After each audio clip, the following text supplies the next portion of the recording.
Do you have 5 minutes? Really, less than 5 minutes even.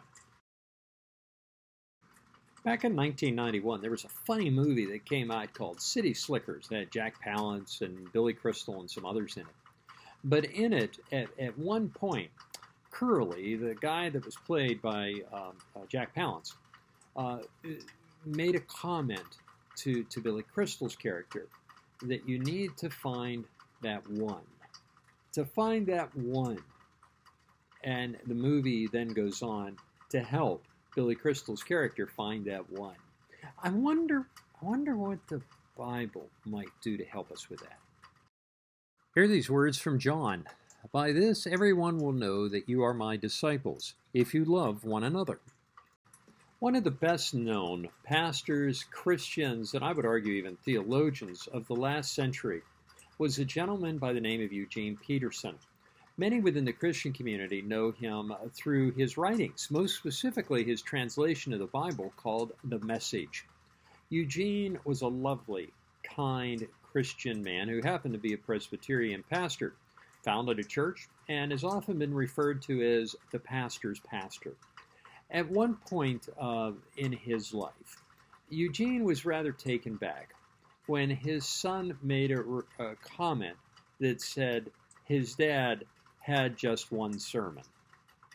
And when he initially heard that, it caught Eugene a little bit off guard, and it made him to think about who he was and how he was perceived by others. But then some years later, his son, now grown, was talking to his dad, and his son had visited another pastor and heard that pastor preach. And he remarked to his father, because his father wanted to know how the pastor was, and he turned to his dad and he said, he has yet to figure out what his one sermon is. You see, at that point, it dawned on Eugene. What his son was talking about wasn't that his dad was monotonous and kept preaching the same thing over and over and over again, but there was this guiding light. There was this North Star in Eugene, and probably his North Star would have been the simple phrase, let us worship God. Kind of a good one. But he had a North Star that guided everything he did. And what his young son had said was essentially this pastor had yet to figure out what was the core of who he was. That all sounds like Bible and theology and all of that, but I think it applies to each and every one of us. What are you known for? What is the one thing that you are known for? When people talk about you, what is the one thing that stands out? Scripture teaches us, as we just read from the Gospel of John, that how do they know we are Christians?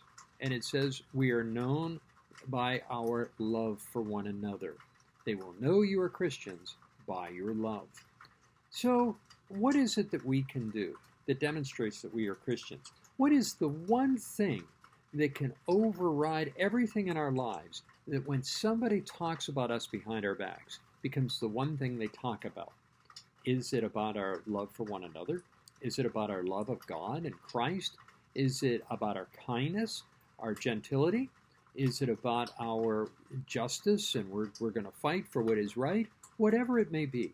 What is the one thing that you are known for in service of the Lord? That gives you some work to do this week. Have a wonderful week, and God bless you.